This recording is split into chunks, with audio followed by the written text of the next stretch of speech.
उत्तराखंड में गूंजी uniform civil code की आवाज। सीएम पुष्कर सिंह धामी ने की बड़ी घोषणा, कहा शपथ ग्रहण करते ही लागू करेंगे यूनिफॉर्म सिविल कोड।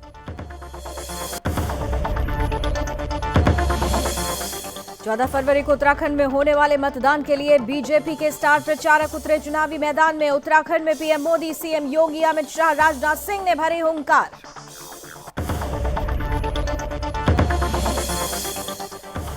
उत्तराखंड के सीएम पुष्कर सिंह धामी पहुंचे खटीमा। सीएम ने जनता से मुलाकात करते हुए किया डोर टू डोर कैंपेन।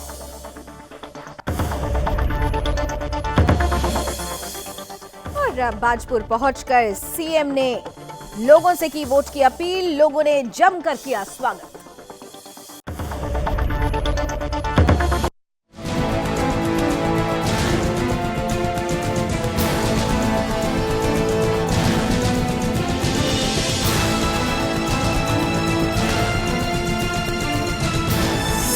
आप देख रहे हैं सुदर्शन न्यूज। नमस्कार, उत्तराखंड विशेष देख रहे हैं आप। आपके साथ मैं हूं लावनी विनीत। बुलेटिन की शुरुआत करेंगे और क्योंकि विधानसभा चुनाव है इसीलिए तमाम रोचक तस्वीरें सामने आ रही हैं। देहरादून मसूरी विधानसभा में प्रत्याशी श्याम वोरा के पक्ष में वोट अपील करने दिल्ली के डिप्टी सीएम मनीष सिसोदिया पहुंचे हुए हैं। इस दौरान आम आदमी पार्टी कार्यकर्ताओं के साथ ही मतदाताओं में भारी उत्साह देखने को मिला। आप प्रत्याशी श्याम वोरा के साथ साथ मनीष सिसोदिया ने रोड शो में भी हिस्सा लिया। इस दौरान सड़क के दोनों ओर उमड़ी भीड़ देखकर पार्टी नेता और प्रत्याशी आपके साथ जन समर्थन की बात कहते हुए जीत को लेकर काफी उत्साहित नजर आए। वहीं चुनावी रैली को संबोधित करते हुए उन्होंने कहा कि सरकार बनी तो दिल्ली मॉडल को उत्तराखंड में भी लागू किया जाएगा। इस बीच उन्होंने श्याम वोरा की जीत का दावा भी ठोका।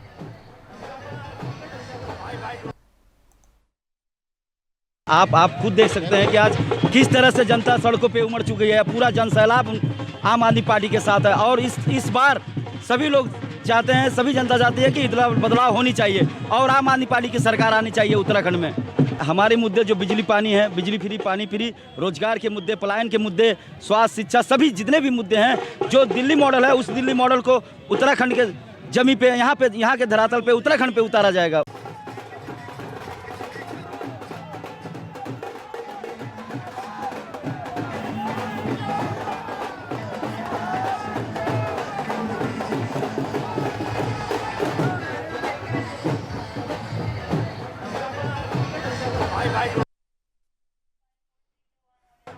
और इन सबके बीच उत्तराखंड में क्योंकि 14 फरवरी को चुनाव होने हैं, आज प्रचार का आखिरी दिन है, तमाम पार्टियों ने, राजनीतिक दलों ने अपनी ताकत अभियान में झोंक दी है। और इन सबके बीच बीजेपी की तरफ से एक ऐसी आवाज उठी है जिसने पूरे उत्तराखंड की राजनीति को दिलचस्प बना दिया है। दरअसल उत्तराखंड के मुख्यमंत्री पुष्कर सिंह धामी ने एक बहुत बड़ी घोषणा की है। सीएम धामी ने कहा कि इस बार के विधानसभा चुनाव में सरकार बनते ही यूनिफॉर्म सिविल कोड को लागू कर दिया जाएगा।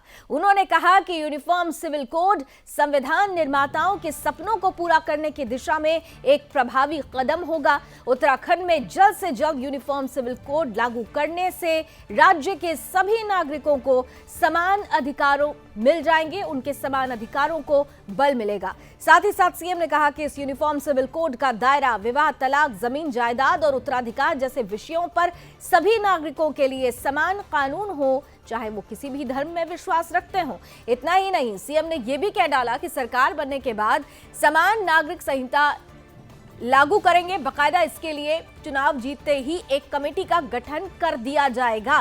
खास तौर से सीएम पुष्कर सिंह धामी की यह घोषणा ऐसे समय में आई है जब उत्तराखंड में कांग्रेस मुस्लिम यूनिवर्सिटी का राग अलाप रही थी।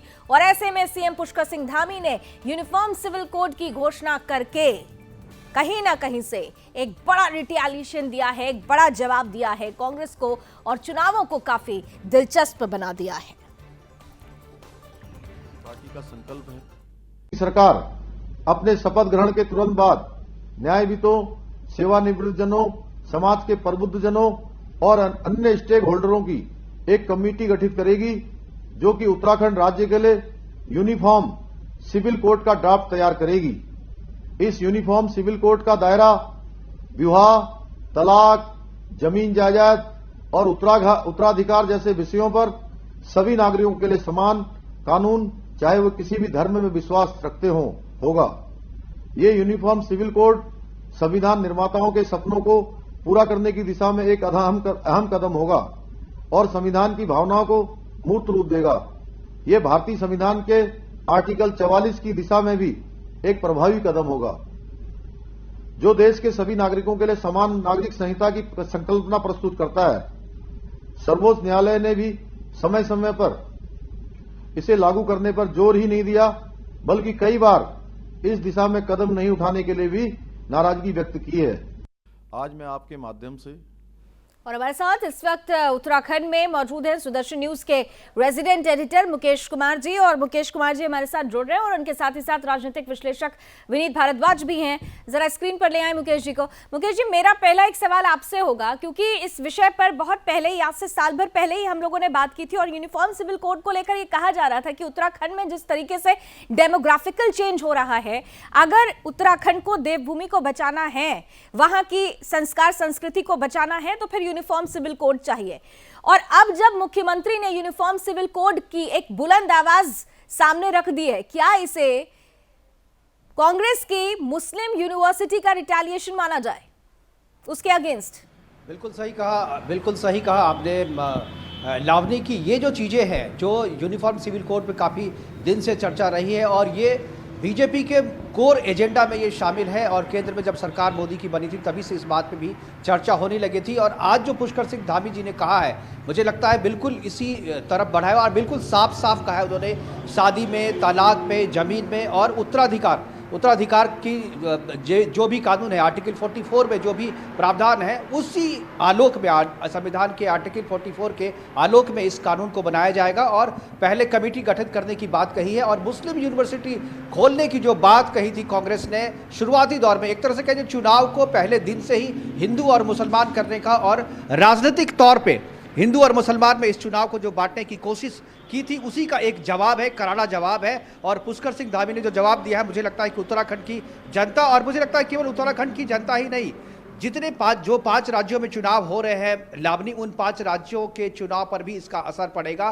क्योंकि पुष्कर सिंह धामी के ये अकेले का डिसीजन नहीं है कि यूनिफॉर्म सिविल कोड के बारे में वो चुनाव में कहें। ये निश्चित तौर पे केंद्रीय राजनीति का एजेंडा का एक हिस्सा है, जिसे पुष्कर सिंह धामी ने आगे बढ़ाया है उत्तराखंड के चुनाव में। और आने वाले दिनों में जो है, जो उत्तर प्रदेश के जो दूसरे फेजेज के चुनाव बचे हुए, उस पर भी इसका असर पड़ेगा। हमारे साथ विनीत भारद्वाज है और जिस कंस्टिट्यूंसी में हम यहाँ पे हैं, उस कंस्टिट्यूंसी की क्या रिपोर्ट है? चूंकि आज शाम 5 बजे जो है लावनी चुनाव प्रचार खत्म हो जाएगा और सुबह से जो वातावरण में जो नमी थी, जो ठंडक थी, वो चुनाव प्रचार की गर्मी से बिल्कुल बदल चुका है और आपको चुनाव प्रचार की गर्मी यहाँ पर साफ तौर पर महसूस की जा सकती है।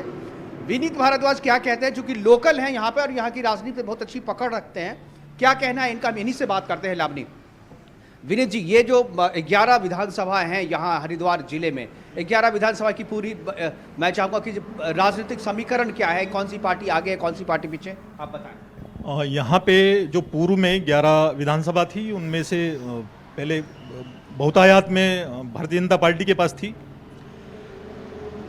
किसान आंदोलन का कुछ 1-2 विधानसभाओं में फर्क पड़ता दिखाई पड़ रहा था, लेकिन जो उनकी पॉलिसीज़ हैं मोदी जी की और अमित शाह जी की, उसको देखते हुए सबको साथ लेके चलने की प्रवृत्ति जो इस संगठन की रीति नीति रहने वाली है, उससे काफ़ी कुछ डैमेज पूरा होता हुआ मुझे लग रहा है कि उसका नुकसान बहुत ज़्यादा रहने वाला नहीं है। आप जबरेड़ा विधानसभा की बात करें या लगी हुई साथ में मंगलौर विधानसभा की बात करें, तो मुझे ऐसा लगता है कि इस चुनाव के परिदृश्य से कांग्रेस के कैंडिडेट स्वतः ही उस परिदृश्य से हट गए हैं और कहीं भी वो उन भारतीय जनता पार्टी के कैंडिडेट के साथ सीधी फाइट में नहीं आ रहे हैं। पुष्कर सिंह धामी जी ने बहुत कम समय में अपनी नेतृत्व क्षमता का बहुत अच्छे से ध्यान में रखते हुए आगे बढ़ाया है, सब लोगों को साथ लेके चलने की उनकी नीति रही है। जो आपने कहा कि सीधी फाइट में कांग्रेस कहीं नजर नहीं आ रहा, लेकिन रुड़की विधानसभा में जब हम थे वहाँ तो मुझे जो, चूंकि मैंने 2 दिन बिताए हैं वहाँ पर जो ग्राउंड रिपोर्ट मैंने ली, वहाँ तो सीधी टक्कर मुझे बीजेपी और कांग्रेस के बीच में दिख रही है। देखिए सर, ऐसा देखने में आता है, लेकिन अब एक तो जाति आधारित और पंथ आधारित राजनीति लोग पसंद नहीं कर रहे हैं। अब सब लोग सोचते हैं, वो हर चीज को समझना चाहते हैं। और मुझे ऐसा लगता है कि जब रुड़की विधानसभा की आप बात कर रहे हैं, गाहे बगाहे जो कांग्रेस के कैंडिडेट हैं, पूर्व मेयर रहे हैं यशपाल राणा जी, उनके ऊपर गुंडई के आरोप लगते रहे हैं और वैसे भी वो दबंग छवि के हैं। इधर देखा जाए तो उनके कुछ पूर्व में जो उन्होंने कुछ कार्य किए हैं कांग्रेस सरकार ने, अभी पीछे के दिनों में आपने सुना होगा मुस्लिम यूनिवर्सिटी बनाने की बात कर रहे हैं, देवभूमि में प्रवेश द्वार मंगलौर विधानसभा का है, वहां पे स्लॉटर हाउस बनाने की बात करी जा रही है कांग्रेस सरकार। और उन लोगों के जो नेता हैं वो कहीं ना कहीं उस समय चुप खड़े रह जाते हैं जब देवभूमि के अधिकारों की हनन की बात होती है, मान बिंदुओं की रक्षार्थ कोई बात होती है, तो वो उनका कोई जो स्टैंड दिखाई नहीं पड़ता है। मंगलौर में ही अभी और दूसरा पुष्कर धामी जी ने आज एक बहुत अच्छा, मुझे ऐसा लगता है ये फैक्टर बहुत बड़ा काम करने वाला है, समान नागरिक संहिता के ऊपर उन्होंने बोला है कि वो ड्राफ्ट उसका बनाने वाले हैं और कमेटी के बीच में रखेंगे। तो ये स्वागत योग्य कदम है और मुझे ऐसा लगता है कि इस चुनाव में इस चीज़ का लाभ भारतीय जनता पार्टी को मिलने वाला है। 11 विधानसभाओं में कितनी विधानसभाएं आपको लगता है जो बीजेपी के पक्ष में रहेगी और दूसरी पार्टियों के पक्ष में, कांग्रेस के पक्ष में आम आदमी पार्टी की दावेदारी को किस तरह से देखते हैं? आम आदमी पार्टी तो खाली इस समय अपनी उपस्थिति उत्तराखंड में दर्ज करवाने की असफल प्रयास में मुझे दिखाई पड़ती है। मंगलौर सीट पे या हरिद्वार ग्रामीण सीट पे कुछ एक मत उनको लगे मिल सकते हैं, लेकिन ऐसा नहीं है कि वो यहाँ पे एक आधी सीट निकाल ले जाए, यही रहने वाला है। तो ये जो लावनी 11 सीटों की बातचीत अभी हुई यहाँ पे, जो पहचान आम आदमी पार्टी करेंगे, कुछ सीटों पे करेंगे, वो प्रत्याशी बेस्ड पहचान है, यानी जो कैंडिडेट है जो कि कभी बीजेपी के साथ थे, जो कभी कांग्रेस के साथ थे और उनको टिकट नहीं मिलने के बाद उन्होंने आम आदमी पार्टी का दामन थामा है, तो वहाँ से उनको कुछ वोट्स जरूर मिल रहे हैं। लेकिन ये पूरी लड़ाई सीधे तौर पर बीजेपी और कांग्रेस के बीच में है, बीजेपी और कांग्रेस की विचारधारा के बीच में है। और एक चीज़ और मैं लावनी आपको बताना चाहूँगा कि हिजाब का जो प्रकरण जो कर्नाटक से चला था वो अब उत्तराखंड में भी आ गया है और यहाँ भी जो कांग्रेस के प्रत्याशी हैं वो ये कह रहे हैं कि हिजाब यहाँ के स्कूलों में जो है यूनिफॉर्म के तौर पे लागू होना चाहिए। तो ये एक जो खबर है जो कि कर्नाटक से निकल करके यहाँ पर उत्तराखंड में देवभूमि में, और देवभूमि को देख करके अभी मैं लावनी में पहले भी आता रहा हूँ देवभूमि, और पहले जो आता था आज से 10-15 साल पहले की जो स्थिति थी वो आपको और हमें पता नहीं चलता था कि देवभूमि में डेमोग्राफी किस तरीके से चेंज हो रही है। लेकिन अभी जो 70 और 30 की लड़ाई, 80 और 20 की लड़ाई जो कहते हैं उत्तर प्रदेश में योगी जी जो कह रहे थे, उत्तराखंड में उससे ज़्यादा खराब स्थिति है। 70 और 30 की लड़ाई है यहाँ पे, और आपको 30% की उपस्थिति, आप किसी भी कंस्टिट्यूंसी में जाए, किसी भी मार्केट में जाए, किसी भी सार्वजनिक जगह पे जाए, आपको उनकी उपस्थिति वहाँ पे दर्ज दिख जाएगी। और मुझे लगता है कि यही सब चीज़ों को देखते हुए पुष्कर सिंह धामी जी ने यूनिफॉर्म सिविल कोड को जो है इंट्रोड्यूस किया है। और इस बार इस चुनाव में मुझे लगता है कि आज का जो उनका भाषण था, आज की जो उनकी सभा थी और उन्होंने जो आज कहा है, इसका बहुत ज़्यादा असर पड़ने वाला है। बहुत ज़्यादा असर पड़ेगा। लेकिन मुकेश जी, मैं आपसे ये समझना चाहती हूँ, क्योंकि आप ग्राउंड पर हैं और चीज़ों को बहुत अच्छी तरीके से समझ रहे हैं, परख रहे हैं। अब जिस तरीके से मुस्लिम कम्युनिटी बढ़ी है, वहाँ पर ये आबादी बढ़ी है, निश्चित रूप से इसी कम्युनिटी के वोट बैंक को रिझाने के लिए कांग्रेस तरह तरह से शिगुफे छोड़ रही है। तुष्टीकरण की राजनीति के लिए वो जानी जाती है। लेकिन बीते दिनों जो आंकड़ा हम लोगों ने रखा और जो ग्राउंड से हमारे तमाम रिपोर्टर्स के माध्यम से उत्तराखंड से जो हमारे पास जानकारी मिली, आप स्वयं वहां पर हैं, कि ये जो 30% का आपने आंकड़ा कहा है, ये 30% कहीं ना कहीं से 70% पे हावी होता हुआ नजर आ रहा है। खासतौर से अगर हम सहसपुर जैसे विधानसभा सीटों की तरफ, अगर हम उन क्षेत्रों की तरफ चले जाते हैं, तो क्या इसका कोई इम्पैक्ट पड़ेगा? जैसा कि लगातार कहा जा रहा है कि इस बार उत्तराखंड में 60 पार, क्या ये पॉसिबिलिटी है? 60 पार की पॉसिबिलिटी बनती है अगर सहसपुर जैसे विधानसभा क्षेत्रों में, हरिद्वार जैसे विधानसभा क्षेत्रों में हम देख रहे हैं जहां पर पूरी तरीके से मुस्लिम डेमोग्राफी बढ़ी है, ऐसी परिस्थिति में? मुकेश जी। बिल्कुल आप सही कह रही हैं, लावनी डेमोग्राफी बढ़ी है और वो उपस्थिति भी नजर आ रही है। लेकिन एक अच्छी बात इसमें यह है कि मुस्लिम महिलाओं का समर्थन जो है वो बीजेपी को मिल रहा है, क्योंकि जिस तरीके से यूनिफॉर्म सिविल कोड जो है ये भी एक तरीके से आप कहें कि मुस्लिम महिलाओं के पक्ष में जाएगा। अगर तलाक में यूनिफॉर्म सिविल कोड लागू होता है तो इसका सीधा फ़ायदा जो है मुस्लिम की महिलाओं को मिलेगा और मुस्लिम औरतों को मिलेगा। पढ़ाई लिखाई में अगर यूनिफॉर्म सिविल कोड लागू होता है तो जो युवा है मुसलमान के, उनको भी लागू फ़ायदा इसका होगा। लेकिन क्या है कि यहाँ के जो मुस्लिम लीडर्स हैं या मुस्लिम की राजनीति या मुस्लिम का जो नेता जो भी यहाँ पे है, पॉलिटिकली का है या सामाजिक तौर पे, वो ये नहीं चाहते कि अपने कम्युनिटी को वो फ़ायदा तक पहुंचाएं, अपनी कम्युनिटी तक। जो मोदी सरकार या योगी सरकार या पुष्कर सिंह धामी की जो सरकार है वो अगर मुस्लिम कम्युनिटी के लिए जो फ़ायदे दे रही हैं वो फ़ायदा उन तक नहीं पहुंचे। अगर उन तक पहुंचेगा तो उनकी जो राजनीति, जो जात पात के नाम पर और तुष्टीकरण के नाम पे जो उनकी राजनीति चल रही है वो राजनीति उनकी नहीं चलेगी। मैं मैंगलोर विधानसभा के पास ही हूँ, कल मैं उस क्षेत्र में गया था। मैं वहाँ के बारे में आपको लावनी बताऊँ कि वहाँ की जो डेमोग्राफी है वो इतना चेंज हो चुका है, इतना बदल चुका है कि 51-49 की स्थिति वहाँ पर हो गई है। और वहाँ पर दिन दहाड़े वहाँ पर गुंडई इतनी है 30% 49% वालों की कि दिन दहाड़े वहाँ पर लफ्ज़ जिहाद के वहाँ पे 5-5 मामले हैं, लेकिन कोई भी मामला सामने नहीं आता। दबंगई इतनी है कि थाने तक में मामले को दर्ज नहीं करने दिया जाता है। एक मामला मैंगलोर में ऐसा है जिसमें पलायन करने के लिए एक परिवार जो है मजबूर हो गया था। उसने अपने घर पे जो है पलायन करने की बात, मकान बेचने की बात लिखी थी, लेकिन यहाँ का जो प्रशासन है उस प्रशासन ने उस बच्चे पे, उस लड़के पे, उस परिवार पे इतना दबाव डाला वहाँ की, उसके बाद से सारी चीज़ें वो बंद हो गई और वो जो है अभी चुपचाप घर में रहने को मजबूर है। वो चीज़ वो नहीं दिखा पा रहा है जो चीज़ वो चाह रहा है, और उसके साथ इतनी ज्यादती हो रही है। मैं उससे 2 दिन से मिलने की कोशिश कर रहा हूं, लेकिन उसे हमसे मिलने नहीं दिया जा रहा है, मीडिया के सामने भी नहीं आने दिया जा रहा है, और उसको कहीं ना कहीं अंडरग्राउंड कर दिया गया है। मैं वहां पर जाने करके मिल करके ये स्टोरी करने के पक्ष में था कि मैं स्टोरी करूं, उनसे जानूं, लेकिन ये जो आसपास के लोग बताते हैं लेकिन कैमरा पे बताने के लिए कोई तैयार नहीं है। जो स्थिति मैंगलोर विधानसभा की है वहां की स्थिति बहुत ही भयावह है। गौकशी जो है वहां कहिए जो रोज का मसला है, और हिंदुओं के घर के पीछे में, मंदिरों के पीछे में गौकशी की जाती है, और वहां से जो गंदगी है उस गंदगियों को फेंका जाता है हिंदुओं के घरों में। वहां जिस तरीके की स्थिति वहां पर बनी हुई है जो आपको दिल्ली में बैठ करके या देहरादून में बैठ करके लोगों को पता नहीं चलेगा। और यहाँ का जो स्थानीय प्रशासन है और यहाँ का जो स्थानीय मुस्लिम समाज है वो इन चीजों पे इतनी दबा गई, और यहाँ का विधायक का उनको संरक्षण प्राप्त है, वो किसी भी चीज को बाहर निकलने नहीं देता है। थाने उसके बिल्कुल कहें जो मुट्ठी में है, थानेदार उनकी मुट्ठी में है, और थाने में रिपोर्ट तक दर्ज नहीं होती, और जो भी हादसा इस तरीके का होता है उसका पूरा फैसला जो है जो मुस्लिम विधायक है यहाँ कांग्रेस का उसके घर पे होता है। अगर आप उसके विपक्ष में या उसके खिलाफ अगर कुछ कहते हैं तो आपके साथ कोई भी हादसा कभी भी हो सकता है, और इसके लिए प्रशासन आपको किसी भी तरीके की सुरक्षा मुहैया नहीं करा सकता है, क्योंकि प्रशासन उस समाज, उस मुसलमान विधायक के सामने जो है पंगु बना हुआ है।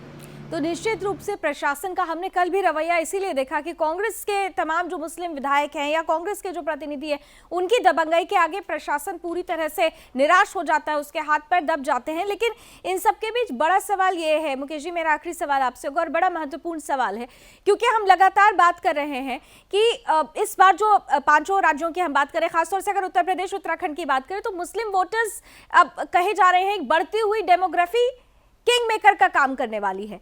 और बीते दिनों जो सर्वे हम लोगों ने कराया उसमें यह स्पष्ट रूप से नजर आ रहा है कि अब मुस्लिम समाज मुस्लिम चेहरे को ही, मुस्लिम नाम को ही अपने नेता के रूप में देखना चाहता है। लेकिन अगर हम यहां पर बीजेपी की फहरिस्त को देखते हैं तो थोड़ा सा उस कैटेगरी में बीजेपी फिट नहीं होती है। कांग्रेस हालांकि फिट होते हुए नजर आती है, आम आदमी पार्टी ने भी कुछ हद तक कोशिश की है। तो क्या इसका कोई नफा नुकसान नजर आता है आपको बीजेपी के पक्ष या विपक्ष के पक्ष में? नहीं, मुझे लगता है कि ये जो चेंजेज है ये चेंजेज उनकी प्लानिंग का हिस्सा है। जो गजवाए हिंद पे हम लोग बात करते थे, या जो यूपीएससी जिहाद के दौरान जिस रिसर्च को हम लोगों ने दिखाया था, वो उसी रिसर्च को यहाँ पर धरातल पे मैं देख रहा हूँ कि किस तरीके से यहाँ चेंज है। और ये जो मैंगलोर जो विधानसभा है ये उसका एक उदाहरण बन सकता है। आपने जो कही कि मुसलमान अब अपना नेता मुसलमान ही चुनते हैं, बिल्कुल ये उनके पार्ट का हिस्सा है। जब वो कम होते हैं, जो वो 10% 12% होते हैं, तो उनका नेता जो है कोई हिंदू कम्युनिटी से होता है, कोई कांग्रेस और आम आदमी पार्टी का होता है। लेकिन जैसे ही उनकी आबादी 30% के आसपास, 30% के आस से आगे निकलती है, तो वो अपना नेता अपनी कम्युनिटी से वो चुनते हैं। और वो चीज़ आप यहाँ पर मैंगलोर विधानसभा में देख सकते हैं। उत्तर प्रदेश में मुलायम सिंह यादव मुसलमानों के नेता है, बिहार में लालू प्रसाद यादव मुसलमानों के नेता हैं, क्योंकि वहाँ पर अभी स्थिति डेमोग्राफी उतनी चेंज नहीं हुई है। लेकिन जिन छोटी छोटी जगहों में ये डेमोग्राफी चेंज हुई है वहाँ पर उस कम्युनिटी का नेता उसी कम्युनिटी से आता है, और यहाँ पर ये देखने को मिल रहा है। तो एक क्लियर डिवीजन जो है, ये क्लियर डिवीजन यहाँ पे दिख रहा है मुझे। और जो कांग्रेस का जो वोट बैंक है वो मुस्लिम वोट बैंक यहाँ पर साफ तौर पर दिख रहा है, और कांग्रेस चुन चुन के उन जगहों पे, उन विधानसभा पे जहां पर उनकी आबादी 30% और 25% से ज़्यादा है, वहां पर मुस्लिम प्रत्याशी हुई उन्होंने उतारा है। और इस पूरी जो डेमोग्राफी चेंज करने की जो रणनीति है, इस रणनीति का हिस्सा कहीं ना कहीं कांग्रेस भी उत्तराखंड में दिख रही है। तो कहीं ना कहीं से रणनीति फिट करने की कोशिश की जा रही है, लेकिन फिर भी जो उत्तराखंड के मुख्यमंत्री ने अब यूनिफॉर्म सिविल कोड की बात की है तो आवाज निकली है, दूर तलक जाएगी ही। Thank you so much Mukesh ji हमारे साथ जुड़ने के लिए, और विनीत भारद्वाज जी भी आपके साथ जुड़े हुए थे, उनका भी बहुत बहुत धन्यवाद। तो कुल मिलाकर उत्तराखंड की राजनीति बहुत ज्यादा दिलचस्प होती जा रही है। देखिए, अपने अपने दावे, अपने अपने वायदे हैं, लेकिन दावों और वायदे के बीच में जनता को चुनना है कि वो अपना भाग्य निर्माता किस तरफ ज्यादा जाता हुआ देखती हैं। ये धर्म युद्ध जो कि भारत के भाग्य का विधाता बनने वाला है, वो किस दिशा में जाता है, इस पर अब नजर बनी रहेगी, क्योंकि आज 12 तारीख है। चुनाव का प्रचार का जो शोर है वो शाम 5 बजे तक खत्म हो जाना है। इसके पहले जो धुआंधार प्रचार हुआ है उसकी जानकारी भी हम आपको दे देते हैं उत्तराखंड में, क्योंकि 14 फरवरी को चुनाव होना है, इसीलिए खासतौर से बीजेपी ने बहुत ताकत झोंक दी है उत्तराखंड में। पहले चरण के लिए आज शाम 5 बजे चुनाव प्रचार का शोर थम जाएगा, और इसीलिए आज आखिरी दिन है। इसी कड़ी में चुनावी प्रचार के आखिरी दौर में भाजपा और स्टार प्रचारक कार्यकर्ताओं में जोश भर रहे हैं। इसी कड़ी में यूपी के मुख्यमंत्री योगी आदित्यनाथ भी टिहरी पहुंचने का उनका प्लान है, जहां उन्होंने सभा को संबोधित करते हुए वो पहुंचे और सभा को संबोधित करते हुए लोगों से कमल को वोट देने की अपील की। कांग्रेस पर तंज कसते हुए योगी आदित्यनाथ ने कांग्रेस को डूबता जहाज करार दिया और कहा कि जहां नहीं डूबे वहां भी पार्टी को दोनों भाई बहन डुबा रहे हैं। वहीं चुनाव प्रचार के आखिरी दिन बीजेपी के कई दिग्गज उत्तराखंड दौरे पर हैं। केंद्रीय रक्षा मंत्री राजनाथ सिंह भी उत्तराखंड में हुंकार भरते हुए नजर आए। बागेश्वर के कपका कोट में जनसभा को उन्होंने संबोधित किया, भाजपा को वोट देने की अपील की। साथ ही साथ स्टार प्रचारकों की जनसभाओं का सिलसिला दिन भर जारी रहने वाला है। अब केंद्रीय गृह मंत्री अमित शाह टिहरी गढ़वाल जिले के धनौल्टी में सभा में चुनाव प्रचार करने के लिए पहुंचे। विधानसभा चुनाव से ठीक 2 दिन पहले पीएम मोदी भी रुद्रपुर में आवाज बुलंद करते हुए नजर आए। पीएम मोदी ने जनसभा को संबोधित किया। इस दौरान कहा कि इस बार के विधानसभा चुनाव में बीजेपी पूर्ण बहुमत से जीतेगी। इस दौरान उत्तराखंड के सीएम पुष्कर सिंह धामी भी लोगों के बीच में आज नजर आए हैं। धामी हुंकार भरते हुए नजर आए हैं। धामी ने लोगों से वोट की अपील की, विपक्षियों पर जमकर निशाना साधा है। मैं रीठा साहिब उत्तराखंड को आगे बढ़ाने वाला होगा। आपका एक एक वोट पूरे उधम सिंह नगर और पूरे उत्तराखंड के विकास के लिए होगा। आपका एक एक वोट माननीय प्रधानमंत्री मोदी जी को और ज्यादा काम करने के लिए शक्ति प्रदान करेगा। भाइयों बहनों, प्रातः काल से ही आप सब लोगों ने अपने नातेदारों को, अपने रिश्तेदारों को, जानने वालों को, पहचानने वालों को आपने सबसे कहना है प्रातः काल से कमल का बटन दबाना है भाइयों बहनों, और सवेरे से लेकर शाम तक इतनी बार कमल का बटन दबाना है कि बटन दबाते दबाते दबाते दबाते वो बटन ही अंदर चला जाए। और जब 10 मार्च को रिजल्ट निकले, ये जितने भी सारे काम हैं, ये सारे काम तभी संपन्न होंगे जब भाइयों बहनों लक्ष्मी जी आएंगी। और लक्ष्मी जी न झाड़ू में आएंगी, न हाथी में आएंगी, न साइकिल में आएंगी, और हाथ के पंजे में तो कतई नहीं आएंगी। लक्ष्मी जी आएंगी तो कमल के फूल में आएंगी। इसलिए भाइयों बहनों, कमल के फूल वाला बटन दबाना है। लक्ष्मी जी, आपका तो सटा हुआ क्षेत्र है। प्रथम चरण के मतदान में आपने रुझान देखा होगा, लेकिन भाइयों बहनों, उत्तर प्रदेश में परिवर्तन आया। प्रधानमंत्री मोदी जी का यशस्वी नेतृत्व और मार्गदर्शन, डबल इंजन की सरकार, प्रदेश में भारतीय जनता पार्टी की सरकार, केंद्र में भारतीय जनता पार्टी की सरकार। अपराध और अपराधियों के प्रति जीरो टॉलरेंस की नीति के तहत कार्य होना। नहीं तो हर तीसरे दिन एक दंगा होता था, महीनों तक कर्फ्यू लगा रहता था, बेटियां सुरक्षित थी। सहारनपुर, मुजफ्फरनगर, शामली, मेरठ, गाजियाबाद, हापुड़, बुलंदशहर, ये जितने जनपद थे, जितने प्रतिष्ठित परिवार थे, इन लोगों ने सब ने अपनी बेटियों को दूर किसी रिश्तेदार में या फिर हॉस्टल में इन क्षेत्रों से अलग करके मुंबई में, दिल्ली में, कहीं और जगह भेज दिया था। 2017 में जब हम लोग आए थे, यही चुनौती थी हमारे सामने। वहां पलायन होता था, व्यापारी पलायन कर रहा था, हर जगह लोग पलायन कर रहे थे, भाग रहे थे, क्योंकि सुरक्षा का गंभीर संकट था, गंभीर संकट था। लेकिन तो वीर भूमि के नाम से भी जाना, यहीं पर भगवान केदारनाथ स्वयं विराजते हैं, बद्री विशाल भी है,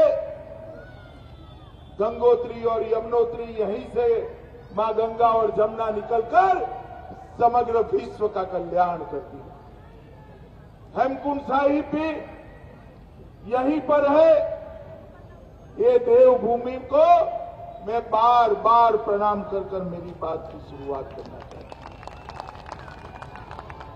देश का कोई हिस्सा ऐसा नहीं होगा, देश का कोई गांव ऐसा नहीं होगा जहां से उत्तराखंड के 4 धाम की यात्रा पर कोई न कोई नहीं आया होगा। ऐसा पूरे देश का एक भी गांव नहीं होगा। मित्रों, आज मैं जब यहां आया हूं तब मैं रीठा साहिब और नानक महता साहब को आज सर झुका करके प्रणाम करता हूं। यहां गुरु नानक देव जी के चरण पड़े थे, उनके चरणों से ये धरती पवित्र हुई है। मैं वीर उधम सिंह जी को भी नमन करता हूं, जिनके नाम पर उधम सिंह नगर जिला बसा है। आजादी के अमृत महोत्सव में उधम सिंह जी जैसे शहीद देश के लिए बहुत बड़ी प्रेरणा है। आप हम सभी को अपना स्नेह देने के लिए, अपना आशीर्वाद देने के लिए इतनी बड़ी मात्रा में यहां आए हो, मैं आपका हृदय से बहुत बहुत आभार व्यक्त करता हूं। मैं देवभूमि के आप सब लोगों को कोटि कोटि अभिनंदन करता हूं। साथियों, उधम सिंह नगर में एक तरह से मिनी इंडिया की झलक दिखती है।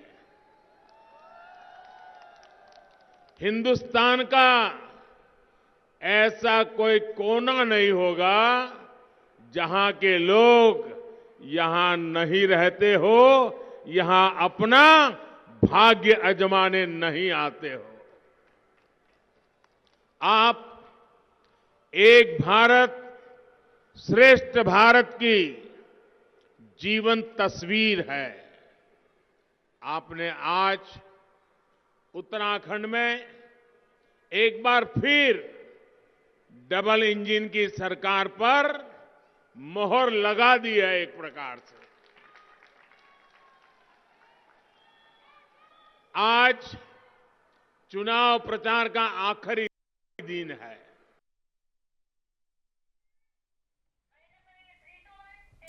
तो पूरी तरीके से चुनाव प्रचार में ताकत झोंकते हुए धुआंधार प्रचार की धार नजर आई। भारतीय जनता पार्टी ने आज प्रधानमंत्री नरेंद्र मोदी से लेकर मुख्यमंत्री पुष्कर सिंह धामी, गृह मंत्री, रक्षा मंत्री, तमाम बड़े दिग्गज आज पहाड़ों पर ललकारते हुए नजर आए हैं, हुंकार भरते हुए नजर आए हैं, विपक्षियों पर निशाना साधते हुए नजर आए हैं। अब ये जो प्रहार हुआ है, ये जो वार हुआ है, विपक्ष की तरफ से भी जारी था। इस वार प्रतिवार में, इस वाद विवाद में, इस दावे और वायदे की जंग में कौन जीतने वाला है, इसका फैसला 14 तारीख को होना है। फिलहाल तैयारियां पूरी हैं, हमारी नजर भी बनी रहेगी। इस बुलेटिन में अभी बस इतना ही, लेकिन देश और दुनिया की तमाम खबरों के लिए आप जुड़े रहिए सुदर्शन न्यूज के साथ। जय हिंद।